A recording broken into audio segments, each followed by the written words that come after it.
Volví a entrar en la Torre de Hércules en enero del año pasado y en mayo de este año. Ya había estado otras veces, así que en este vídeo habrá una mezcla de imágenes con buen tiempo y con mal tiempo. En el vídeo de A Coruña 2, el del paseo marítimo, me la había encontrado cerrada por llegar por la tarde. Fuera del horario de verano cierran por las tardes, o al menos después de las 5, no sé por qué. Y no conviene ir después de las 2 o así, porque lo típico es que esté todo reservado, hay aforo limitado para que no se junte mucha gente en las escaleras.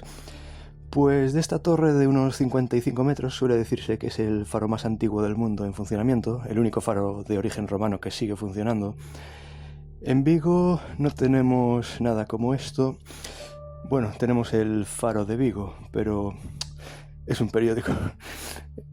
Hace poco mencionaron la torre en ese periódico, pero creo que ese comentario es de coña, como en otros sitios turísticos donde dicen cosas como, por ejemplo, joder, no me dejaron disparar los cañones y cosas así.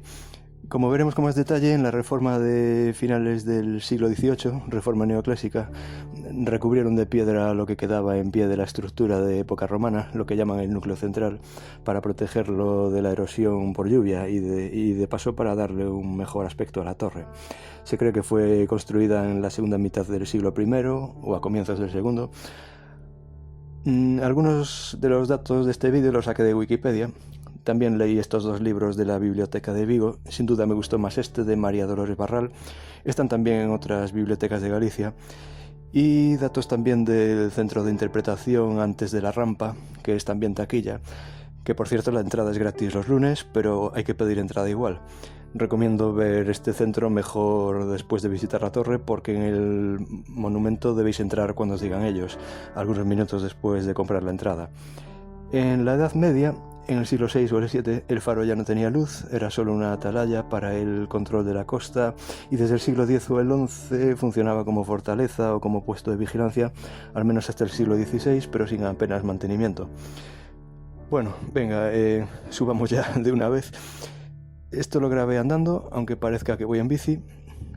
Esta torre y faro, que los romanos llamaban Faro Brigantium, así llamaban a Coruña, fue importante para ellos en su ruta marítima, para la conquista de Britania y Germania y para fines comerciales. Allá está la famosa caracola. Esa y otras esculturas de alrededor de la torre las veremos mejor en un próximo vídeo, para que este sea menos interminable. Allí está la sirena, que suena cuando no se ve el faro por la niebla. Y ahí está la torre, en la que se entra por abajo a la derecha por el sótano con restos arqueológicos. Es Patrimonio de la Humanidad desde 2009. En ese año y el anterior restauraron algo las fachadas, pero actualmente se ven algo erosionadas en algunos lugares, normal por toda la lluvia y humedad que hay en este lugar. La banda helicoidal la hicieron en la reforma en recuerdo de la rampa que hubo en la construcción de la época romana, que estaba apoyada en otros muros o fachadas también desaparecidos, como la rampa. En la imagen que vimos antes, esos muros actualmente están pegados al monumento, pero los de la época romana estaban separados, estaba por en medio la rampa. Es el principal monumento de A Coruña, sale en su escudo, por ejemplo en este de la estación de tren, que actualmente está en obras.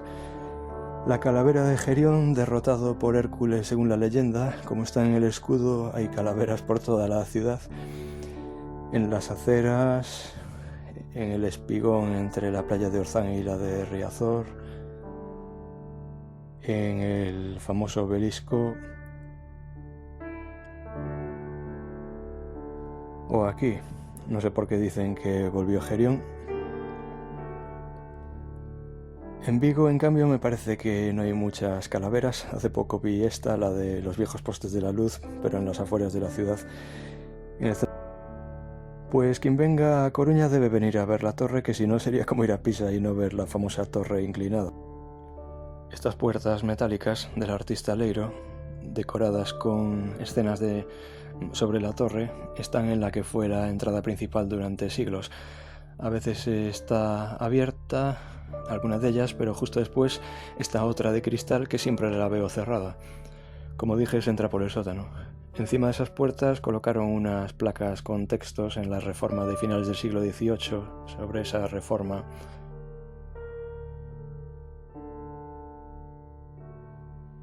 Y aquí dentro está la piedra fundacional con la inscripción con el nombre del arquitecto de la época romana.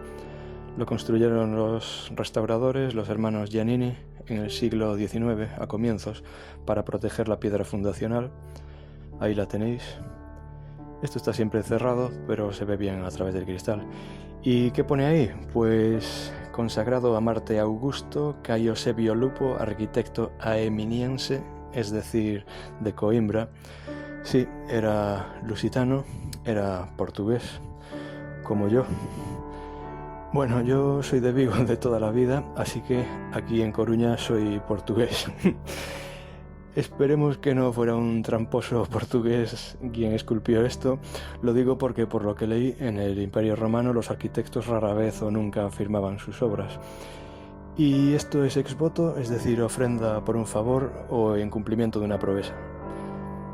La traducción la saqué de este texto, que no es que yo sea profesor de latín. Por cierto, que esto lo tienen tan cerrado que ya veis que no puede entrar ni la señora de la limpieza. Y en ese agujero de arriba se cree que estaba clavada una estatua de bronce de Marte Augusto. Bueno, sería Marte, dios de la guerra, pero con la cara del emperador. Ofrenda a los dos a la vez.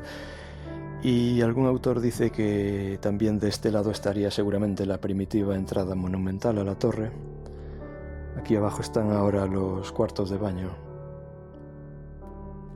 Pues como sé que a mucha gente le importa un pimiento el tema arqueológico y seguro que me dirían corta ya el rollo y pon ya las vistas, pues nada, empezamos la casa por el tejado, bueno, por la terraza, por las vistas, luego iremos bajando hacia el sótano con restos arqueológicos y lo haremos con buen tiempo. En este año, con el nuevo móvil, la imagen estabilizada. Pero antes un paréntesis, este no es Hércules, este es Breogán, de la otra leyenda sobre la torre.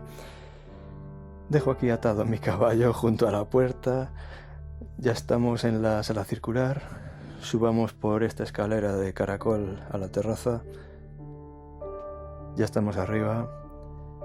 Esa es la playa de las Lapas, aquella es la antigua cárcel, ahora abandonada.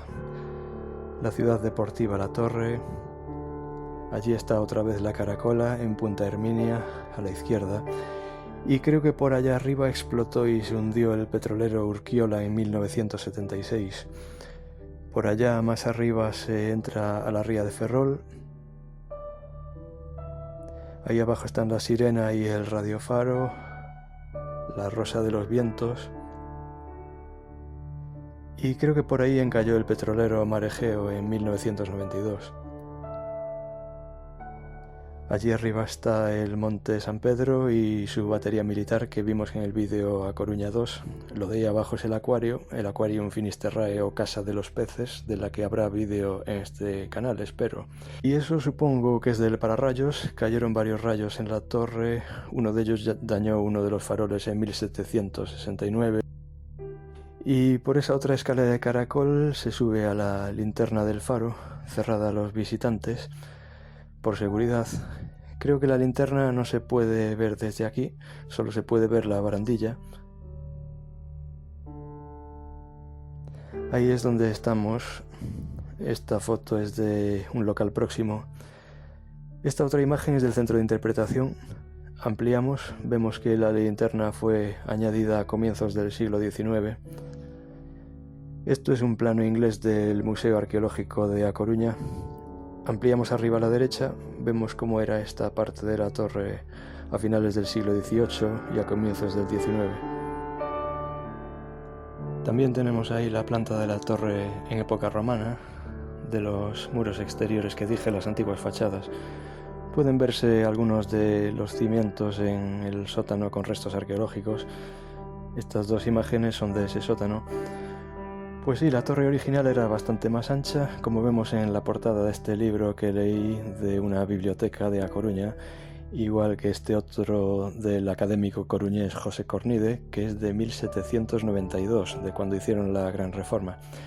Teníais que verme en el tren, todo el mundo viendo sus móviles, portátiles, tablets, y yo en medio leyendo este libro de tiempos de Carlos III, reedición de 1969. que tiene muchas comas pero muy pocos puntos y otras cosas que hoy se ven raras, como celoso con Z, frecuentaban con Q y diéresis, previa y a dar a luz con todos esos acentos, aunque bueno, más antiguo es por ejemplo el Quijote. Este dibujo también es de Cornide, como el texto.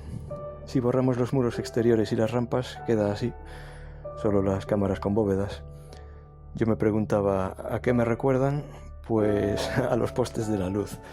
Y ya estoy otra vez con los postes de la luz, pero la verdad es que la torre fue como un gran poste de la luz o como una farola como esa, al menos en el siglo XVI, como vemos en estas imágenes de ese siglo. El fuego estaba a un lado de la torre, no es extraño.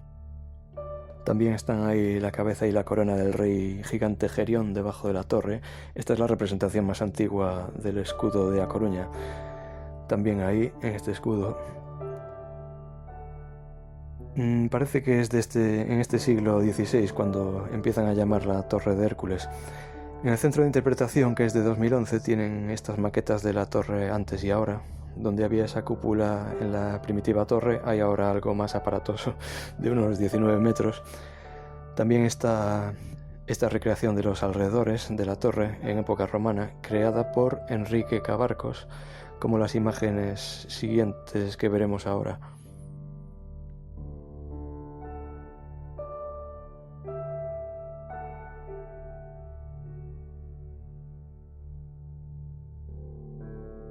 Así estaría la torre en la Edad Media, se ven los muros exteriores medio derribados, el hueco en el que estuvo la rampa, también una construcción anexa abajo, se cree que era una cocina del siglo XI para los vigías.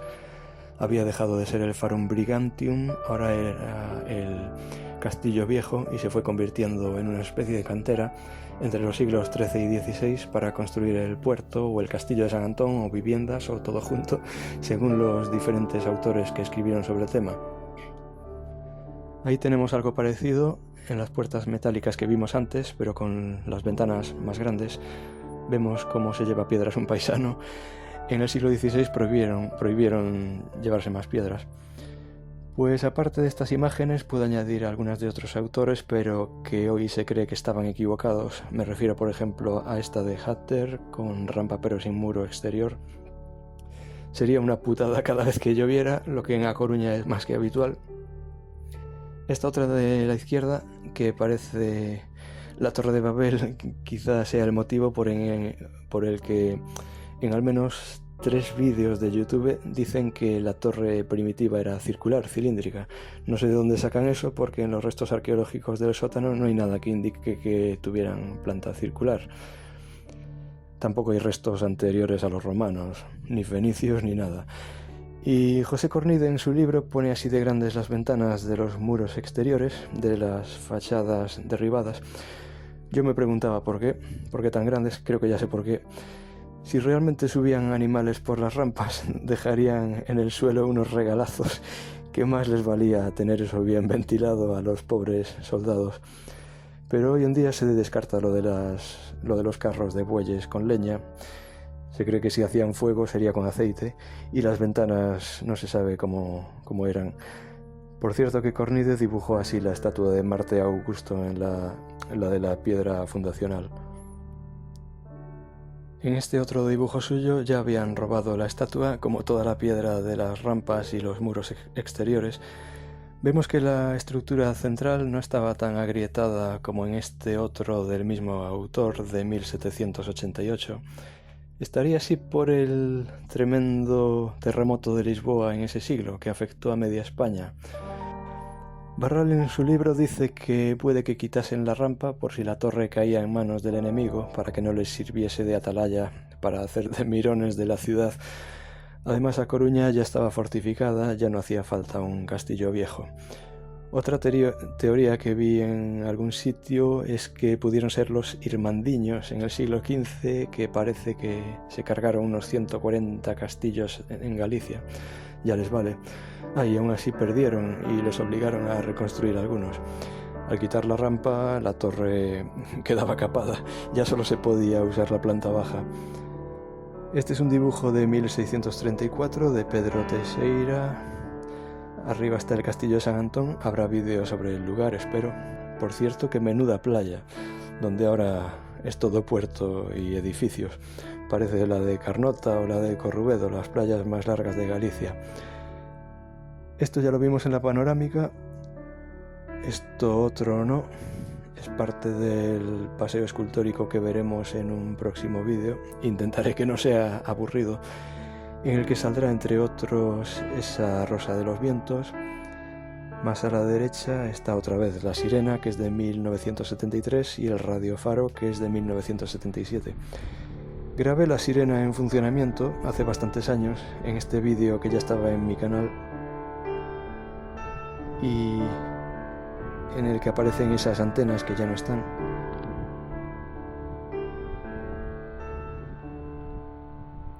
Así sonaba.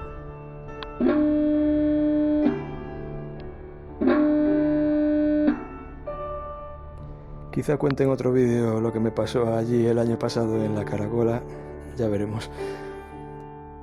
Creo que aquí estamos a una altura equivalente a un piso 13 y tengamos en cuenta que la torre tiene esa base, así que sería casi como un piso 15 en realidad. Yo viví en un piso 15 durante un tiempo y así de pequeño se veían los peatones desde la terraza. ¿Y cómo llegué a esa conclusión, piso 13? Porque conté los escalones la última vez que subí. Los 17 escalones de abajo son los del sótano y los 19 de arriba son los que creo que hay al subir a la linterna, que actualmente estará por ahí. Y dicen que son 234 escalones en total, sin contar los del sótano, supongo. Esos de ahí son los de la parte de la época romana. Pero no olvidemos que entonces había rampa, no esas escaleras. Así que hasta ahí la parte romana equivaldría a un edificio de 11 pisos, como el edificio en el que vivo yo. Comprobé que son casi los mismos escalones, 11 pisos.